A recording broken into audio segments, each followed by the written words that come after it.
রাজকালী সেলিম, আহ্বায়ক, বিএনপি শ্যামনগর উপজেলা শাসক। বিসমিল্লাহির রহমানির রহিম।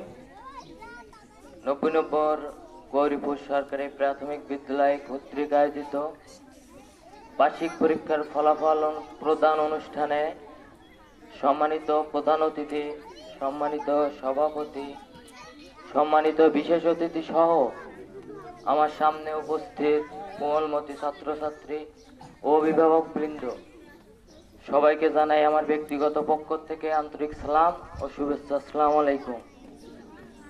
আসলে এখানে আমার বক্তব্য দেওয়ার কিছু নাই, কারণ এই বিদ্যালয়টি আমার বেড়ে ওঠার বিদ্যালয়।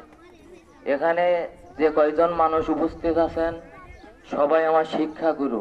তাদের কাছ থেকে আমরা শিখছি, অনেক কিছু শিখছি তাদের কাছ থেকে। বিশেষ করে উপস্থিত আছেন আমাদের প্রধান অতিথি জনাব আজিয়ার রহমান স্যার। আমি যখন ষষ্ঠ শ্রেণী থেকে দ্বাদশ শ্রেণী পর্যন্ত পড়ি, তার কঠোর শাসনে থাকার কারণেই এখনো হয়তো পর্যাপ্ত পরিমাণে বা নষ্ট হয়ে যেতে পারেনি। এখনো পর্যন্ত তিনি ছাত্রছাত্রীদের যেভাবে দেখাশোনা করে থাকেন, সত্যি শ্যামনগর উপজেলায় সেটা বিরল। এখানে আরেকজন ব্যক্তি উপস্থিত আছেন বাবু নিমাই চন্দ্র মন্ডল। তার হাতেই আমার শিক্ষা জীবনের হাতে খড়ি। আমি নিজেকে কৃতজ্ঞ মনে করছি যে আমি ছাত্রদের সাথে এইখানে উপস্থিত থাকতে পারছি।